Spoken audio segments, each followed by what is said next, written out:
How you going, guys, and welcome back to another episode of What Do You Do for a Crust? Very excited today. We have a allied health professional. We have a speech pathologist with us today. Welcome. Thank you. Thanks for having me. Thank you very much for being here and obviously for giving up your time. I'm very keen to unpack this because I think it's quite a unique avenue of allied health. Everyone thinks, physio OTs, and we did have an OT on previously. But I could admit I'm ashamed to say I don't know a lot about speech pathology. Hoping you can help us. We'll see. And then also you're in a leadership role as well. So you're not just, the typical speechy. You're, experienced and lead people as leadership does. You're pumping me up here. I am definitely pumping you up. But yeah, we'll see if you want to chat about that as well. So I can bend your ear. We'll go from there. Like we do in good fast fashion, the first 5. Pros and cons of being a speech pathologist. Yeah, look, I think one of the first pros really is, you're working really closely with people, and if you love working with people, that's rewarding, but that can be a con at the same time, right? People are challenging, but they are amazing, and you get to experience people at the lowest of their lows and be able to support them through some of those challenges. I'm thinking sort of specifically if you're working in a stroke unit, for example, and supporting someone after an experience like that. Which is challenging but beautiful and rewarding at the same time. The seeing change in someone that you've helped, that's an absolute pro. I think that's really thinking about the real clinical side of things with speech pathology, but there's pros outside of that in terms of lifestyle. If you're working as a speech pathologist in the private sector, you can have a lot of control around your own working hours. If you're running your own business, for example, and where you're working, you can be quite mobile, and that can be really helpful. I'm assuming you can pick like a specific demographic or area that you want to work with, if it's stroke victims or children or whatnot. Absolutely. You can tailor your work to what you'd like to do.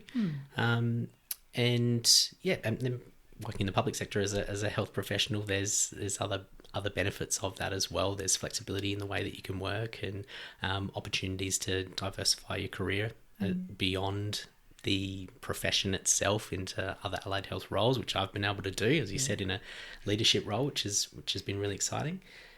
Cons is a good question, I think. I always I ask cons mainly because there's no perfect job. It's work for the reason of work, and a lot of the people I sit across from have a passion, and I can definitely tell yourself has that passion. But there are always avenues where there's things we don't fully like.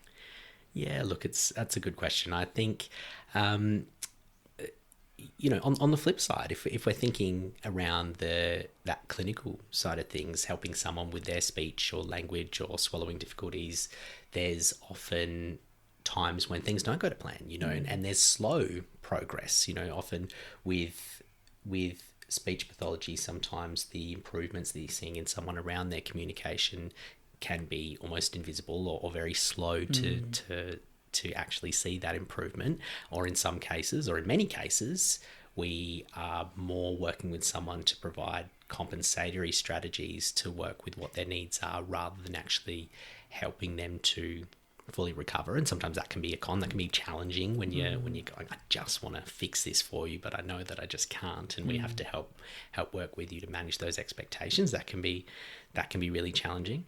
I think personally, in allied health and in speech pathology being one of the allied health professions, there's a lot of challenges in Australia around the different types of funding that we have to be able to be accessible to consumers. I think there's a lot of people aware of that's right. Like the NDIS has got its pros and cons itself and limitations, and I think it's there's often a lot of reforms going along with that, and in the aged care sector there's support at home and Commonwealth home support packages, and they're constantly changing, and there's different levels of access for people in the community, and it can be really hard to know how to access that, and that's frustrating when I'm not working in the private sector, so I know that can be, I suppose, if I was working there, and it's a lot to learn. It's challenging. It's challenging, and understanding, I suppose, from the perspective of you go into health and you go into a allied health profession or speech pathology because you want to help people, and when you have systemic challenges like funding schemes that cause barriers for people to access, that can be really challenging. At the end of the day, you're there to help, but there are limitations around, the coverage of funding, or, like you said, depending on the sector. Yeah. I think probably another con of speech pathology that's a bit unique is I don't know if this is a con or just a quirk, but the name of the profession is to its own detriment. I feel like it's, people hear speech pathology and they go, oh, look, so what do you do? You work with people with stutters? And we go, yeah, look, that's one small part of it, but it's much broader than that. It's speech, language, stuttering, it's voice disorders, and one of the biggest areas that we work in with adults is swallowing disorders. So people that have got difficulty actually being able to eat and drink. So that can be cause misconceptions, I suppose, when you're talking to people around what your role is and understanding more broadly. Very fair. All right. I think this is probably a good segue. Key attributes and traits. What makes a good speechy? Yeah, that's a good question. I think communication, people skills. Well, it literally says it in the name. You can't.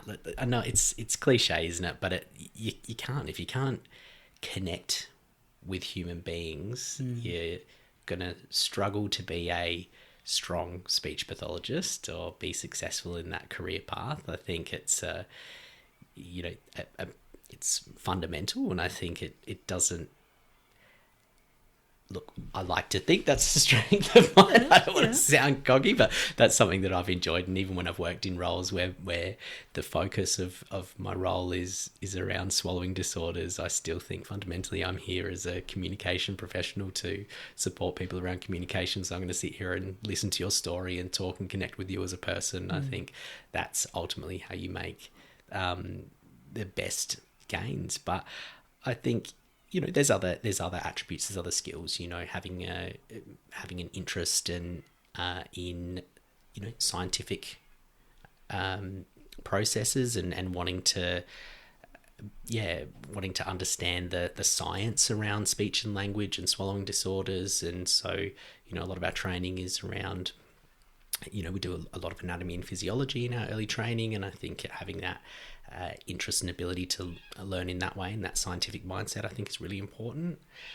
I think they're probably some of the key attributes I can think of. I'm sure there's many more that will pop up as we go along. I think they're very fair, and if there's any more, feel free to list. Pathway and learning. So I'm assuming it is an allied health pathway, so university degree. Yeah. So there's. This differs quite a lot. Not quite a lot, but it does differ from one country to the next. And but in Australia, the main pathway is a bachelor degree or a master's degree. So you can do a bachelor degree in speech pathology, and every city in Australia has them a bachelor degree at least, or at least a master's degree. So 4-year bachelor degree or a 2-year master's following a suitable undergraduate course. Very fair. Salary range, the one that everyone loves to know. What kind of cheddar are we talking? Yeah, for sure. It varies so much, right? Like, again, we talked about public to then private as well. Yeah, it does. I think to talk, around the current arrangements, where I'm working in the public sector, and again, this varies from state to state, but we're talking from a base of round about 75 grand for a new grad up to a senior clinician, which would be around about the sort of 120 mark at the top end of that range, and that's in that clinical role.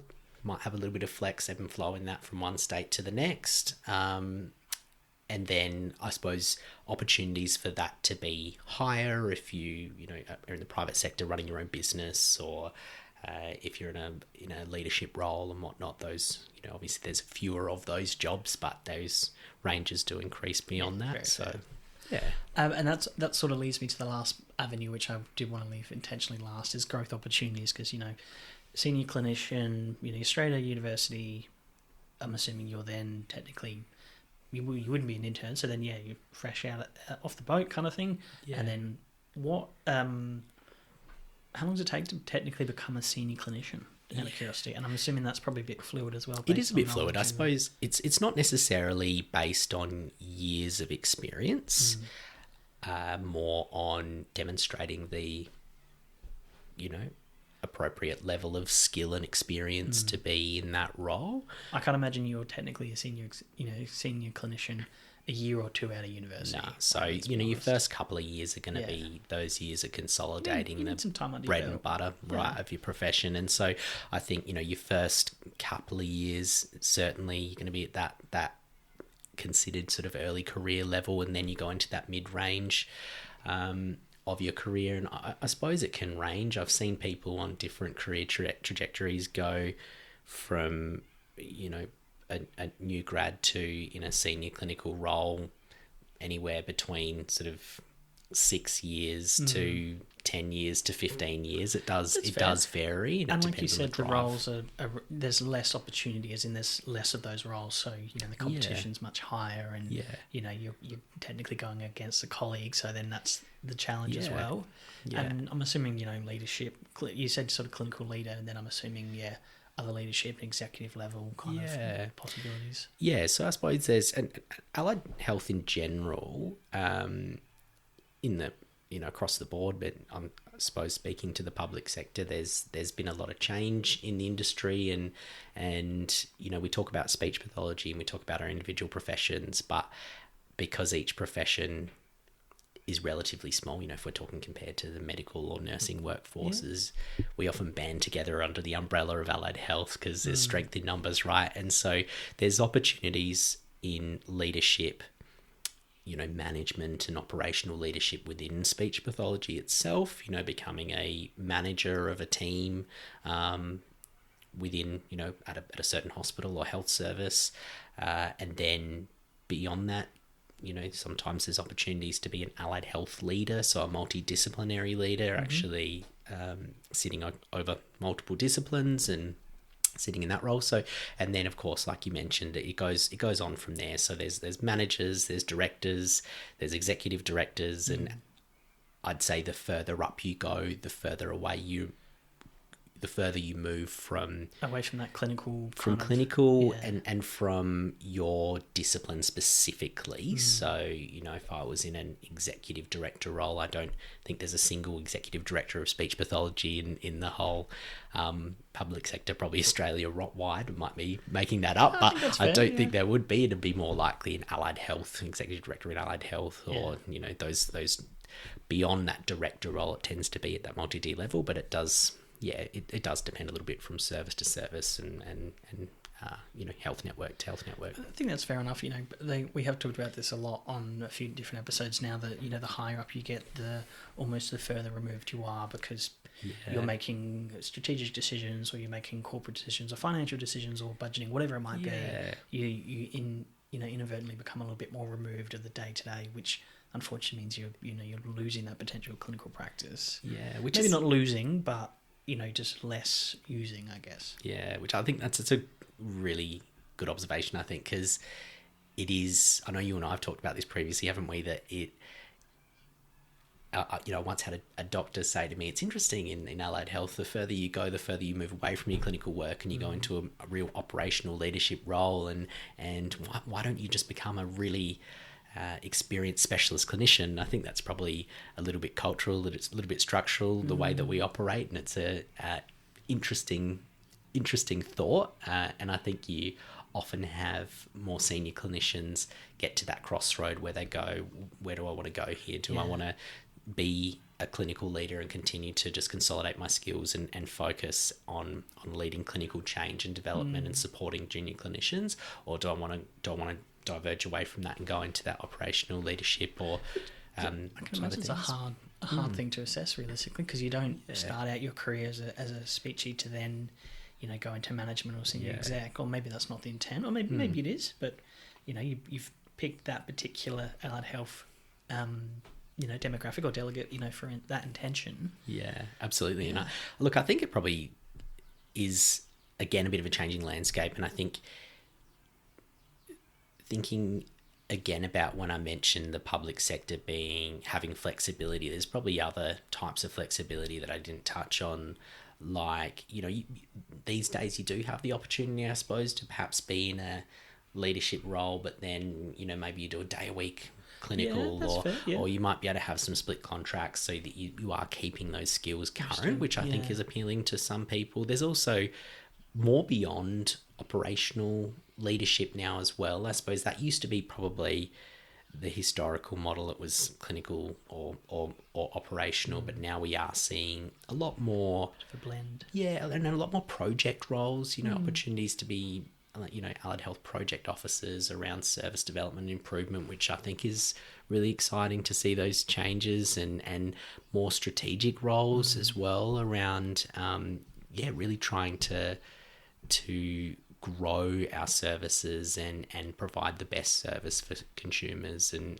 really bring that evidence base in. I mean, I think that's absolutely fair. You've trained, and you're experienced. I'm assuming you can't just become a manager and a team leader without being some form of a senior staff member, whether you are a senior clinician or not, technically, based on title.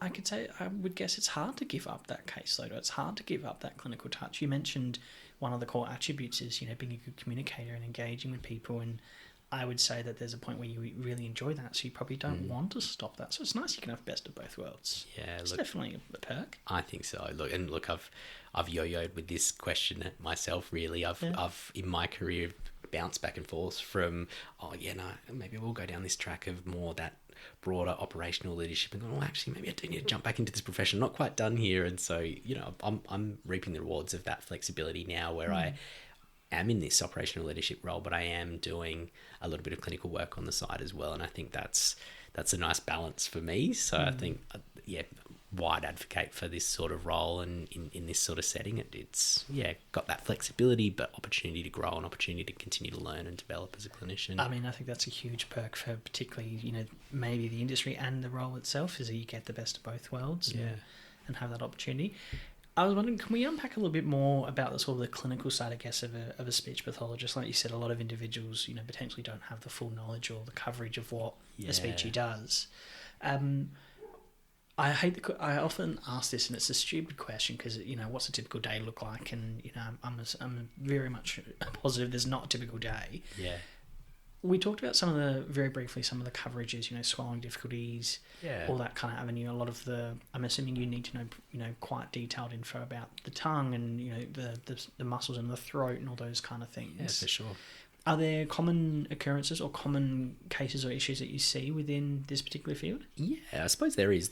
I suppose it probably is easier if I break it down into, first of all, the different clinical areas that we work in. And I'm going to test my knowledge and see whether I forget anything here. But we have, a few key areas really that these words probably mean something to speech pathologists, but don't necessarily outside of our profession as much. But we have swallowing difficulties, as I mentioned, as one major area. We have speech and language. So there's a subtle differentiation, I suppose, there to, the layperson doesn't always differentiate those, but speech is referring to the actual sounds, the way we make speech sounds that we are when we're speaking. So, are we talking like mispronunciation? Yeah. So when you think about, lisps, for example, that's something that's going on with someone's speech, right?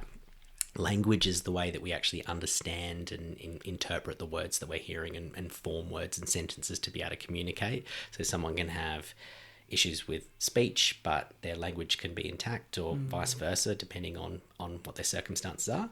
We have fluency or disfluency, so that's stuttering is another area as well. We have voice disorders, so that's someone that actually has issues within their voice box, in their larynx, or the way that that's functioning. That might not necessarily be something structural in there, but there's a range of different causes of those.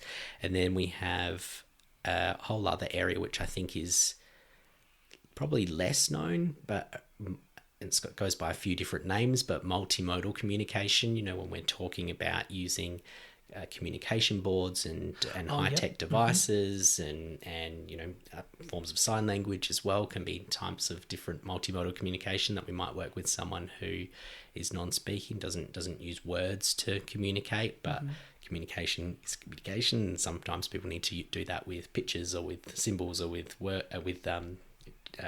signs or gestures or whatnot. So that's a whole other area. So I suppose across those different clinical domains, there's broken broadly into adults and pediatrics, and they cross over. The key principles of each of those areas will cross over from one to the next, but the way that we work with adults as opposed to children can be very different. Can I ask you, sorry to interrupt you, because I gotta admit, this is bloody fascinating. You mentioned before that the techniques or the methods of how you work with an individual, compared to being young to old, is going to change.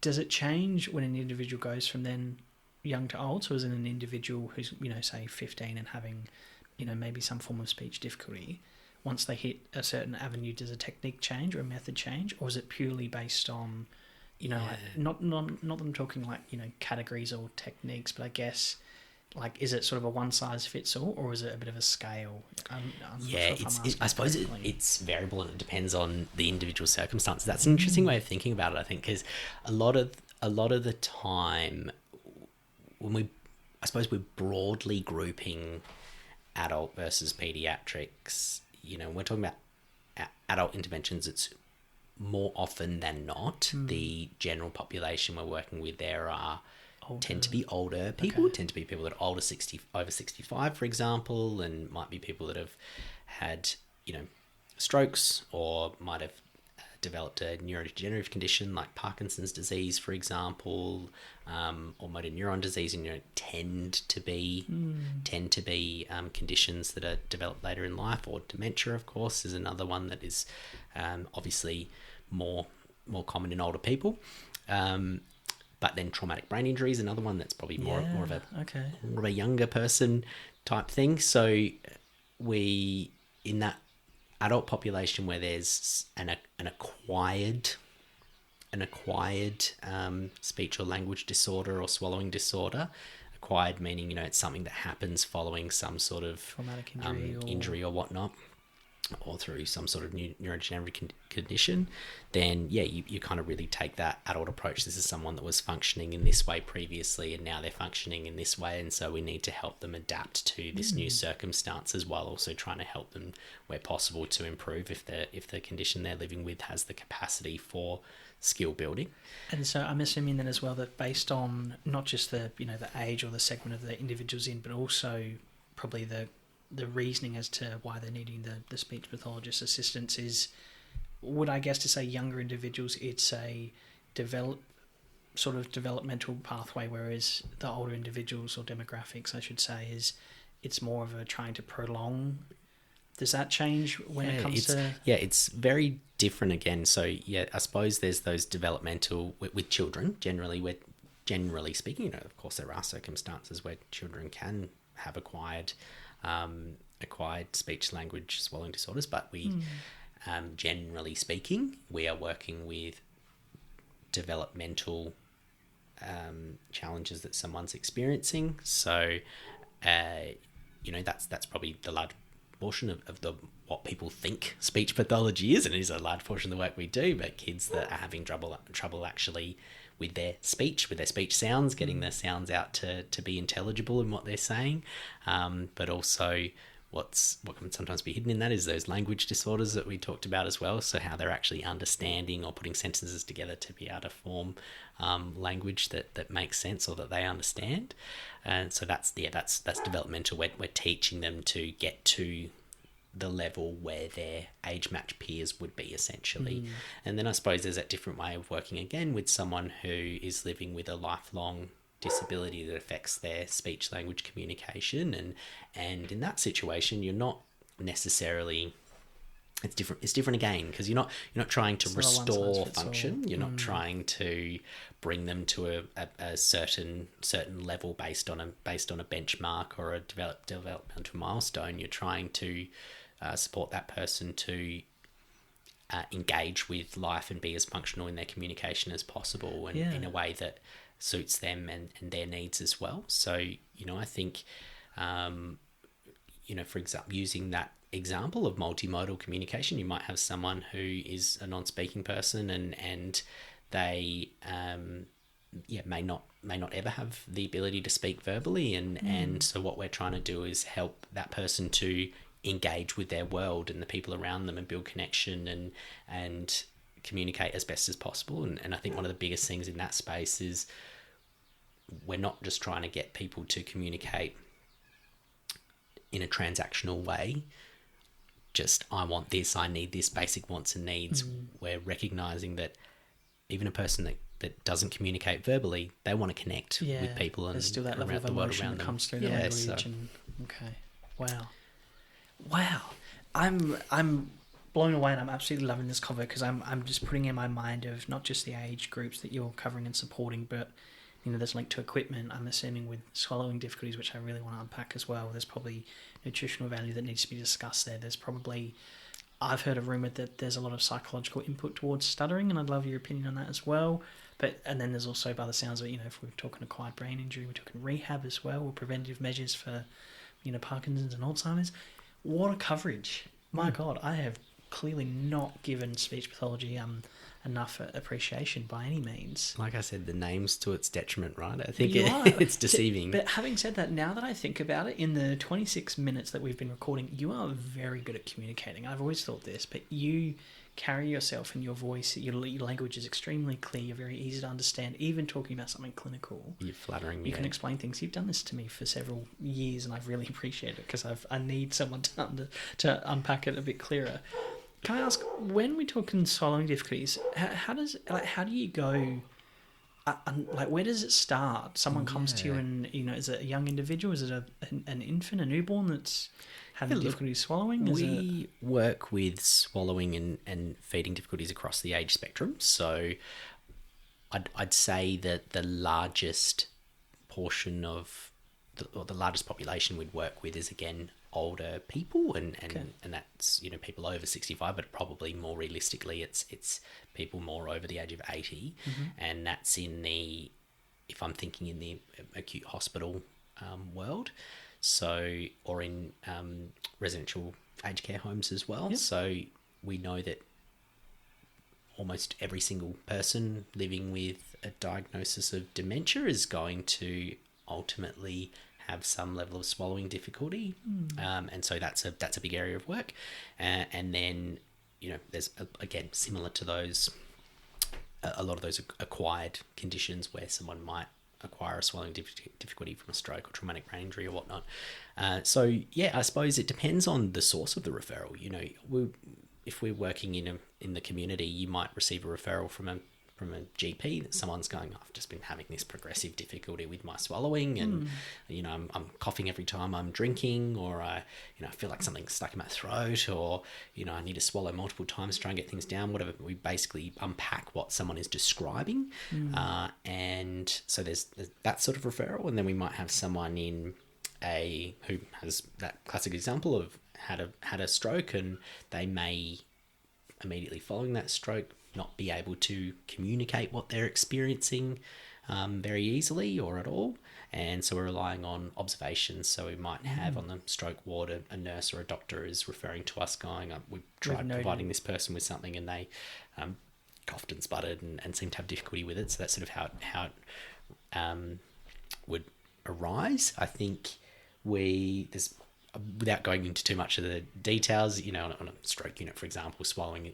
difficulties are more common, so they do have protocols in place that have nurses actually screening for swallowing difficulties after someone has a diagnosis of a stroke. But we then would go through, this is a bit of an area there's a lot of growth, new evidence and change in practice across the world, really, and what's happening in this space. So we would typically complete what's often referred to as a clinical swallowing assessment or a bedside swallowing assessment, where we are essentially going through and conducting an oromotor examination of someone. So we are looking to see how the muscles in their face and their mouth and jaw are functioning, and not just the actual movement, but also the sensation of those tissues as well, to understand. Basically, that's telling us how the brain is communicating with those muscles. So we'd get him to do a whole bunch of silly tasks, poke your tongue out and raise your eyebrows and puff up your cheeks, so we can understand the integrity of those neural pathways. And obviously having a look in someone's oral cavity, having a look at the range of movement of their tongue, looking at the condition of their teeth, and making sure that all of those fundamental aspects of that are important for swallowing. How dry is their mouth? That's another feature that's going to impact on how well you can actually eat or drink or swallow. So that's a sort of oromotor examination at a really high level. Yeah. And then we would do a bedside swallowing assessment or a clinical swallowing assessment, where we would step through different types of food based on texture. So based on something that's considered easier, and see how they're able to swallow and manage that, and then progressively move to foods that might be harder, more chewy, drier, crumbly, whatnot. Because you're assuming not every individual can just have soup and ice cream, as an example, or mashed potato, and then that's it. You still want to have enjoyment in life and enjoy those kind of things. Yeah, and I think there's this misconception, I think probably that's come from the aged care sector, perhaps because of the way that we've worked historically, is that speech pathologists will always, when someone has swallowing difficulties, they'll end up downgrading their food so that they end up eating mush, essentially. And I don't know a single speech pathologist who ever wants to provide that recommendation to someone. And there's a big movement, I think, away from... I think there's a recognition and more evidence in our profession saying that when we're doing a bedside swallowing assessment, yes, we are trained and we are looking for signs of difficulty that someone is having, but it's still a very subjective assessment. We are looking from the outside, and we're looking for clues around what's happening inside. We don't know, and so there's more of a move to use instrumental assessment to get a better idea, to provide more clear and evidence-based recommendations that truly align to the physiological issue that someone's experiencing. So instrumental assessments include a video fluoroscopic swallow study, which is like an x-ray of someone's swallow. So people might have heard of like a barium swallow before, where you have to basically eat food or drink that's got this chalky substance in it, and we do a version of that where the speech pathologist is in there with the radiologist and radiographer, and we're trying those different textures and different swallowing postures to try to support someone to actually swallow safely, and we don't want them to choke or aspirate. So aspirating is when you actually inhale food or drink into your lungs, and that's the reason we care about swallowing difficulties more than anything, is because it can cause chest infections and whatnot.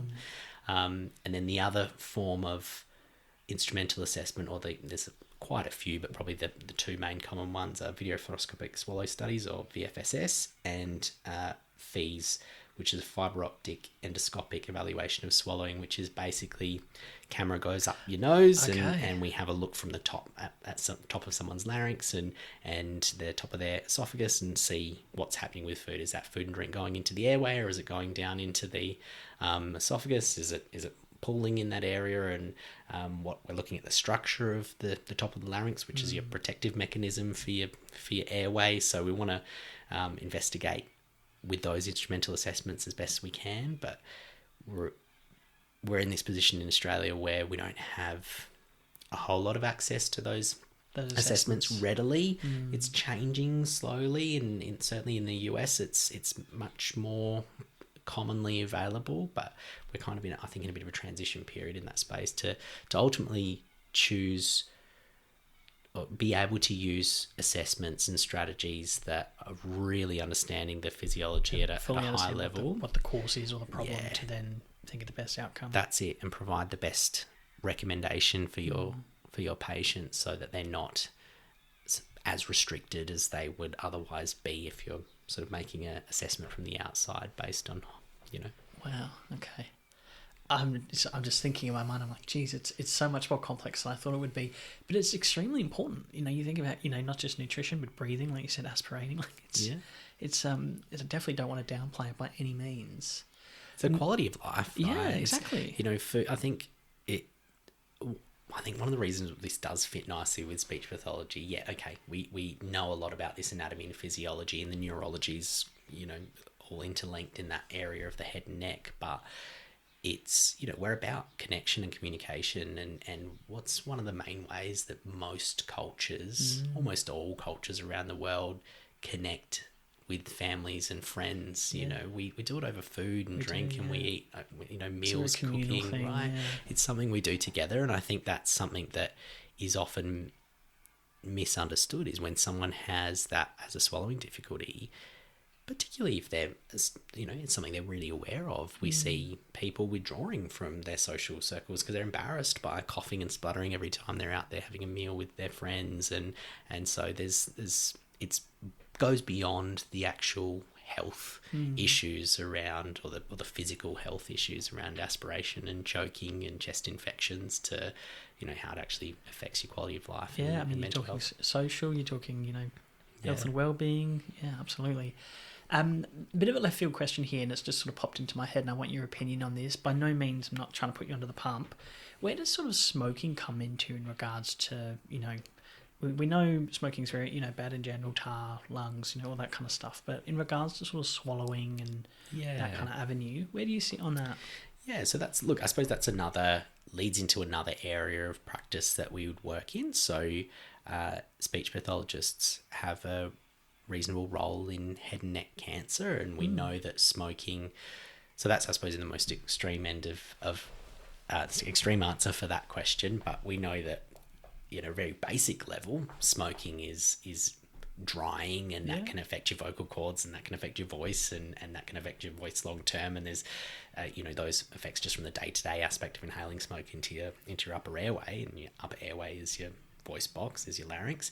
But in, you know, smoking and drinking excessively are risk factors for throat cancer, and throat cancer can be pretty life-changing. And I think it's important to say at this point that there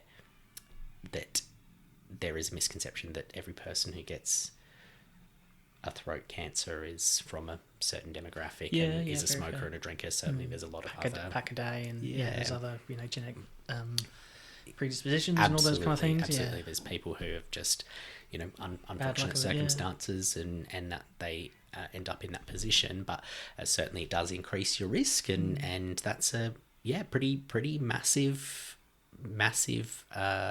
cancer when it gets to the extreme end of the spectrum. So it can be anywhere from, you know, leading to you know, the cancers can develop anywhere within that throat, but if we're talking specifically around your larynx, and you might have a cancer that develops on the vocal cord, then there's different types of treatment that can occur, from radiotherapy. Radiotherapy often, just from my own experience, doesn't ultimately tend to have great long-term outcomes, because it also affects the tissue itself, and that can affect someone's voice, but I suppose it can still keep you alive. But often swallowing difficulties persist. In my experience, often when it's gotten that severe, then it can lead to surgery, and in the most extreme circumstances, that'd be a laryngectomy, which is a removal of your entire voice box, and you have your airway diverted, so you're breathing through your neck rather than through your mouth. And speech pathologists are involved in that space and supporting people to learn how to talk using a voice prosthesis, which is like a little valve that sits between your airway and your food pipe, so you can redirect air back into your oral cavity and speak. And you would have seen that, you know, seen adverts. You did, you would see the sort of scare tactics, and I mean, very fair. You know, huge, and that you know, has huge lifestyle changes. Yeah, right? absolutely. Like, you talk it, then you know, get into a discussion of quality of life. And, very fair. Okay. Sorry, I didn't mean to go grim there. Just I was curious, because I do think it's interesting, and we obviously see quite a lot of publicised avenues around that. This is a very weird and silly question, so I do apologise. The tongue, you know, some would argue the most important muscle. You know, not just taste buds, but literally ability to talk and language and all those kind of things you talked about. Where do you sit on the tongue? Can you explain it to us in a bit of more of a clinical avenue than my Neanderthal brain? Yeah, look, I don't know. It's a really interesting organ, muscle. I suppose it's a muscle, really, isn't it? It's a collection of muscles. Yeah. So you know, at a high level, can really test my anatomy and physiology now. But you've got I'm trying to remember. I think there's like four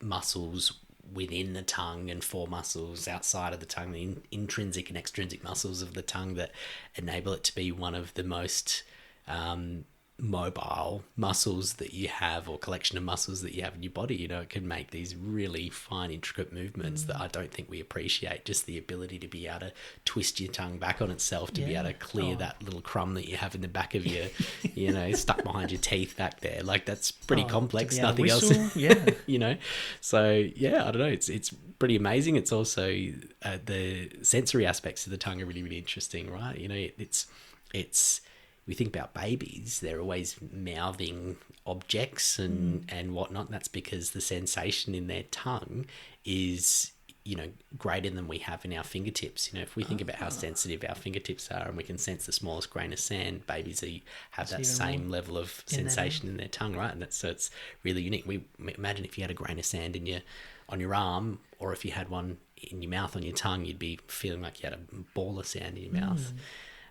Then also special sensation is taste, right? The taste buds being on the tongue, and the fact that you can actually, you know, use your tongue. It's not to experience experience food and have that enjoyment. So, is that what you wanted to know about the tongue? 100%. I've had more people complain from getting COVID and losing their taste of their taste than than body aches or you know, fever, whatnot, than people just losing. I think once you lose it, you go, oh no, like you just get so much joy from it. So sorry, I was just curious to get your gauge on, you know, the tongue overall. But it sounds like, you know, thumbs up for the tongue. Yeah, it's a good thing. Can I ask you about stuttering? Because you hear, and I think this is probably a huge misconception. I'd love to get your gauge on it. You do hear that, you know, it's a mental thing, and it's not a physical, you know, a clinical avenue where there's something wrong or a cause. It's, you know, someone's nervous or whatever it might be. And, you know, you always see,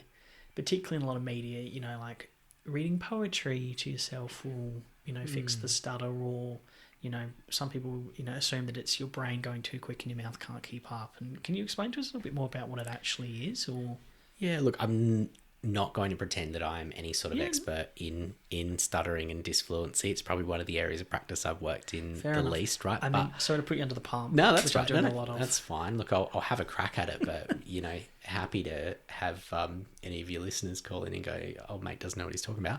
But look, I think it's a bit of a common misconception. I think that stuttering is something that is, you know, related to anxiety and mental health. You know, I think, you know, certainly someone who lives with a stutter, and you know, there's often will experience anxiety, but it's not necessarily the cause of the stutter. That's right. It's that social anxiety of communicating when you've already got this big challenge that you're trying to work through day to day. But it's certainly not something that's caused by that. It's just something that more often than not it's developmental, and it's the motor planning in someone's brain, and that's the way that they are communicating. And there's a range of you know, it's around the part of the brain that is responsible for communication. You see that you know, you might hear, for example, that someone is, when they're singing, which is a little bit more automatic, they might sing smoothly, but they might speak in a stutter, and that's because it's taking a little bit of the intention away from speech, and that can make their stutter less prominent. I heard a theory about that. I'm sorry to interrupt you again. I've heard the theory that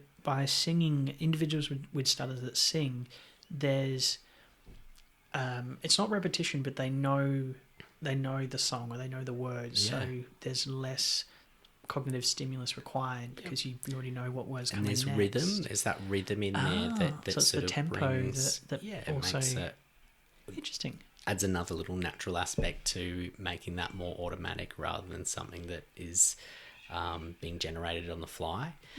But there's certainly a number of evidence-based programs that are out there to support people with stutters, and for example the Lidcombe program is a common one that's used with kids, but there's others out there for adults. And interestingly, at least when I was looking into this last, one of the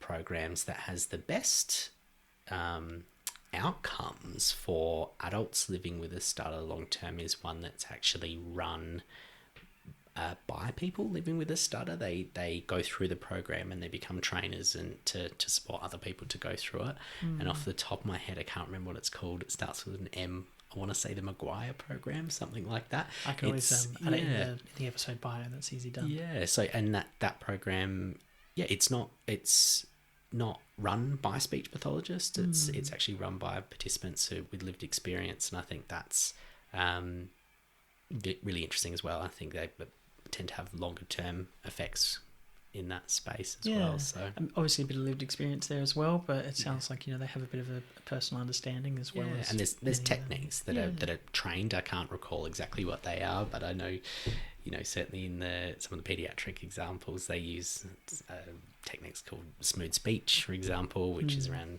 linking the words together at a high level rather than Maguire program, which uses slightly different techniques, which I can't recall. Like I said, I'm no expert in disfluency, but there's each program has its unique strategies and techniques and often visualization strategies that support with some of those to help someone to become more fluent in their speech. Very fair. Okay. There are circumstances as well where someone might develop a neurogenic stutter. They're pretty rare, but that's when someone might have a stroke or a brain injury or a neurodegenerative condition, and they actually just develop a stutter out of the blue from that, but that's pretty rare. Have you heard, this is a very left field question, so I do apologise. Have you heard of those individuals or those rare cases where someone's had potentially an accident or acquired brain injury and they wake up and they know a completely different language? Or they have an accent. Foreign accent syndrome. Yeah.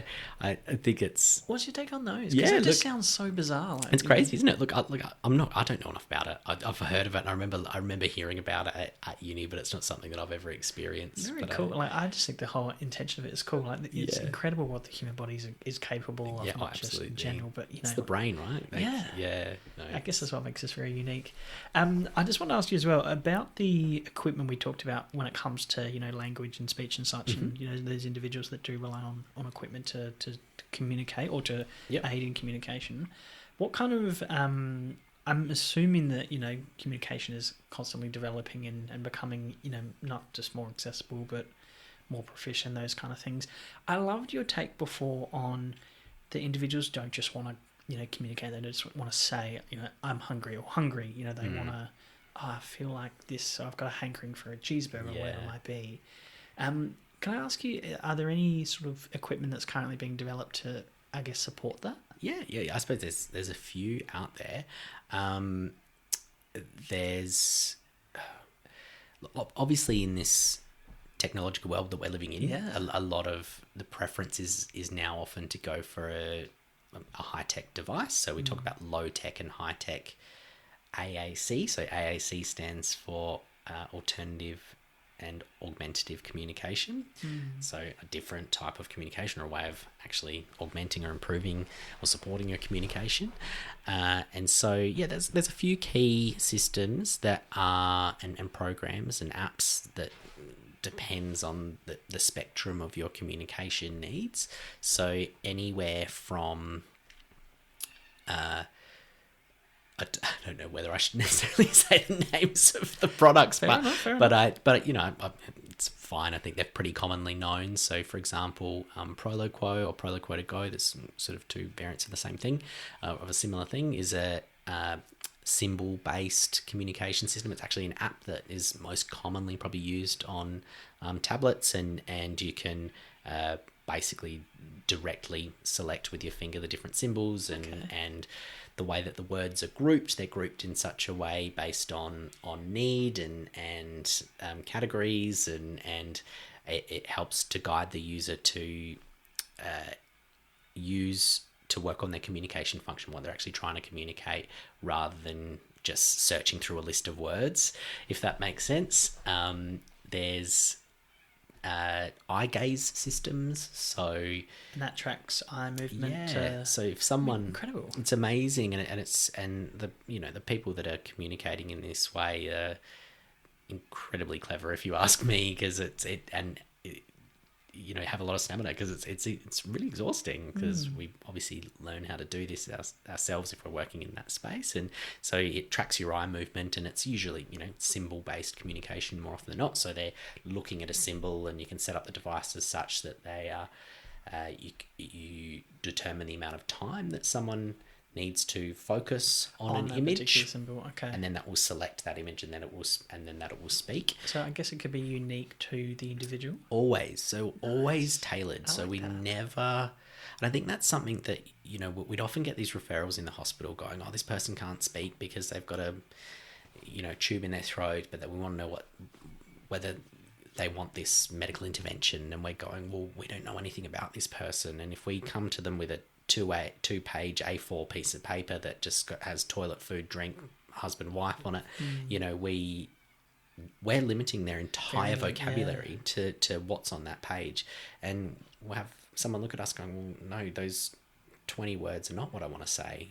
I wanted to tell you a joke. I wanted to ask, tell you my favorite color. Yeah, if you have any kids, whatever. So, and so always the most successful augmentative communication systems are personalized, and you always want to personalize it with people in their lives, activities that are relevant, but you also want to give a person a full vocabulary. So we don't want to limit it, and that's the good thing about systems like Proloquo, that we wouldn't delete words off of that system that might not be commonly used by that person.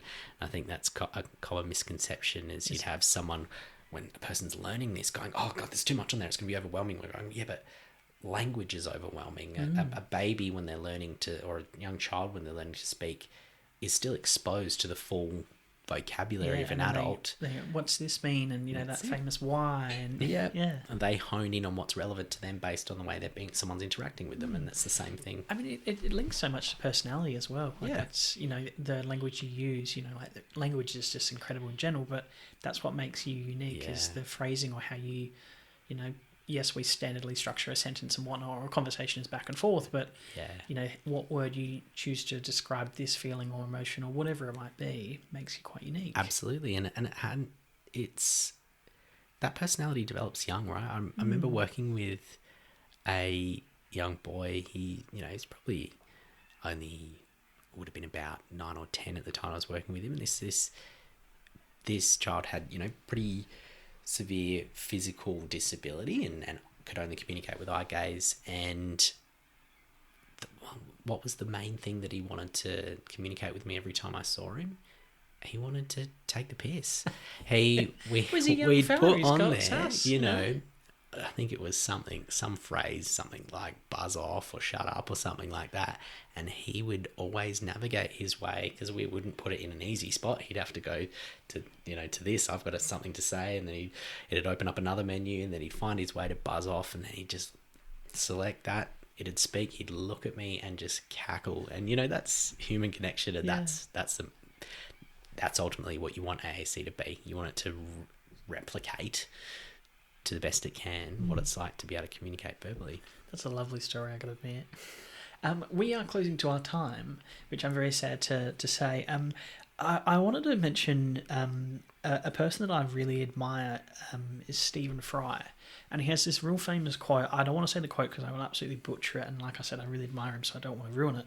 But he talks about the importance of language, and if anyone's ever listened to him speak, he's extremely eloquent, and how he communicates and discusses all those kind of things is just incredible. And I don't know why I brought this up, but anyway, the last question I had for you was, if a young listener's just finished this episode, they're going, wow, actually that sounds really interesting, and they love the idea of the equipment, or the tongue fascinates them, whatever it might be, what's some advice you'd give them? Yeah, look, I think look into it. Have a look at what is out there. Learn a little bit more around speech pathology and what it offers, and really understand that it is more than just stutters. Not that, stutters are an important part, but there's much more to it, and look at the breadth of what it can offer, and really understand that before you go down that pathway, because it's 4-year degree or theoretically more than that if you're doing your masters, and so it's a big commitment. So really understand it. Look, I'd say do work experience if you can to experience it. It's tricky. It's often tricky to be able to do work experience in private practices and whatnot, because we're working with people, who are doing therapy and whatnot. So that's not always appropriate. But if that is something that you can do, then that's great. If it's a pathway that you're looking into, you can also look into roles as an allied health assistant, and that can sometimes be a pathway where someone gains experience with the profession, and they might do that while they're studying the degree, or if they're thinking about it but aren't ready to fully commit into that. So that can be kind of a stepping stone for some people. But very fair. That's fantastic advice. That's our time done. Thank you so much. Flew by. An absolutely incredible episode, and I think we've all learned so much. Thank you so much. Thank you. Thanks for having me.